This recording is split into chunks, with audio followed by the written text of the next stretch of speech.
কিয়ামতের দিনে জিজ্ঞাসাবাদ করবেন।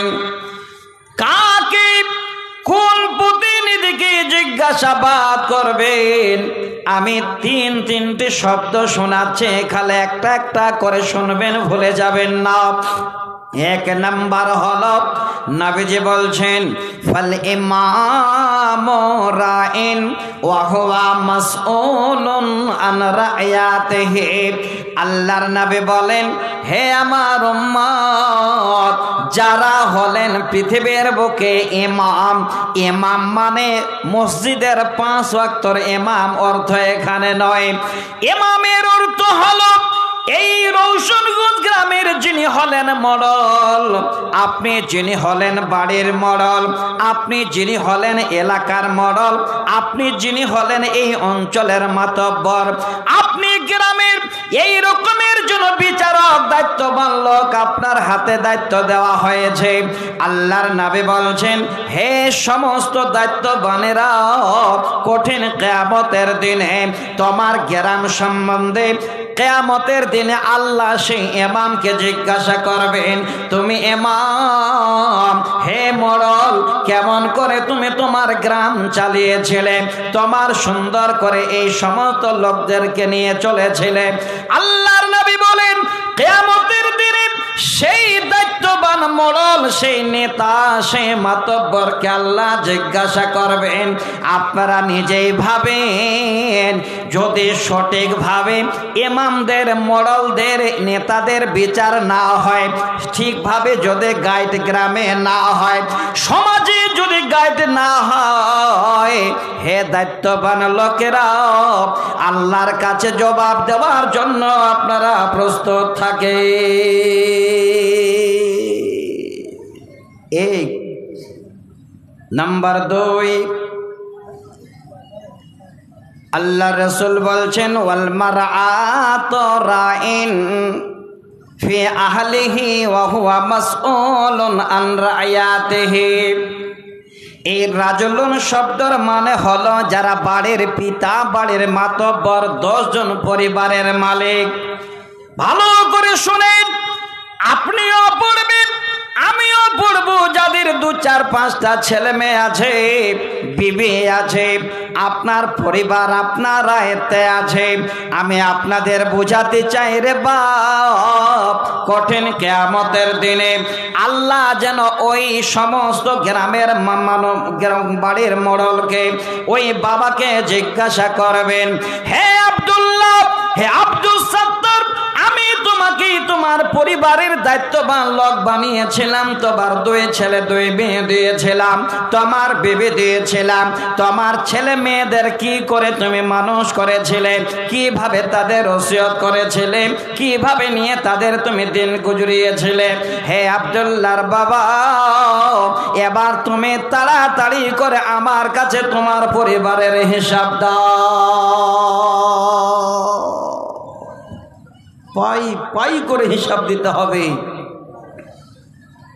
আজকে এত জাহেল, এত জঘন্য, এত নোংরামি আজকে এই ছেলে মেয়েদের পিছনে দায়ী হলো মা বাবা।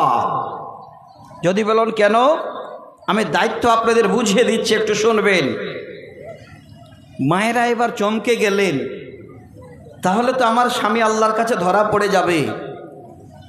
4টা ছেলে মেয়ে আমার, তাহলে আমার স্বামী কি জবাব দেবেন? মা, আপনার স্বামী শুধু নয়, আপনিও তৈরি থাকেন। নবীজি বলছেন, ওয়াল মারআতু রায়াতুন ফি বাইতি জাওজিহা ওয়া হিয়া মাসউলাতুন আন রায়াতিহা। হে মা জননী, আপনার কোলে যেন 2টি বাচ্চা আছে, আপনার 2টো ছেলে মেয়ে আছে, আপনার স্বামী আছে, আপনার বাড়ি ঘর আছে, আমি আপনাদের দিয়ে বোঝাচ্ছি। এবার আপনার স্বামী যদি 2 ছেলে মেয়ের মুখ দেখে আপনার মুখ দেখে যদি সারাদিন বাড়ি থেকে যায়, সংসারে উন্নতি হবে না, অবনতি ঘটবে।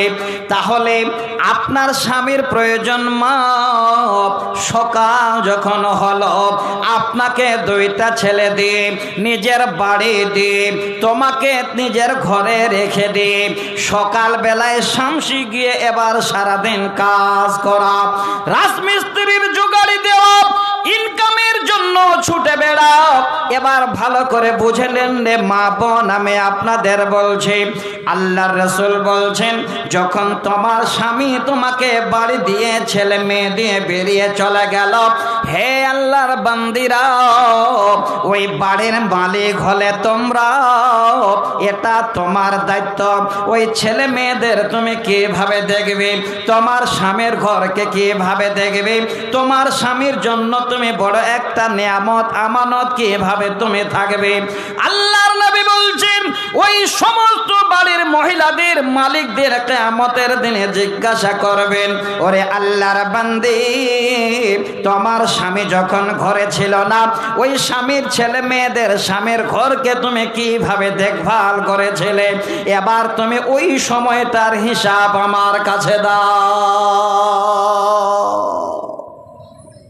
যদি খালে বলেন আল্লাহ দুটো ছেলে মেয়ে ছিল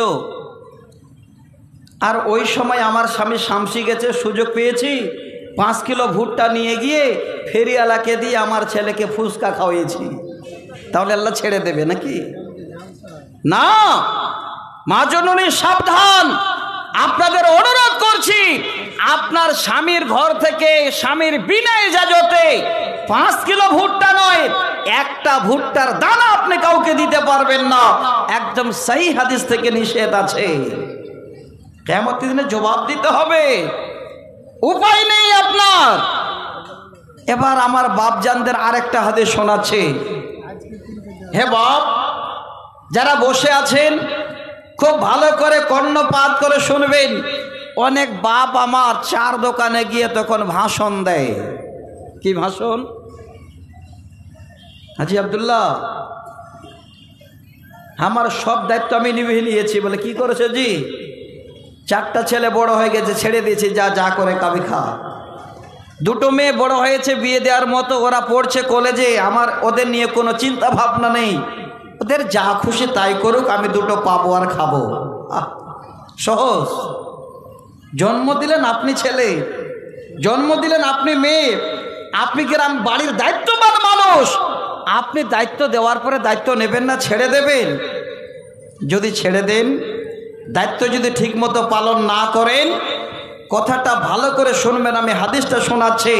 7150 নম্বর হাদিস। আপনার জন্য প্রথম থেকে যদি ছেলে মেয়েকে আপনি গাইড না করে ছেড়ে দিলেন, আপনার শেষ জীবন পর্যন্ত ছেলে মেয়েকে আপনি একদম জলাঞ্জলিত করে দিলেন, আল্লাহর জান্নাত যাওয়া আপনার জন্য হারাম।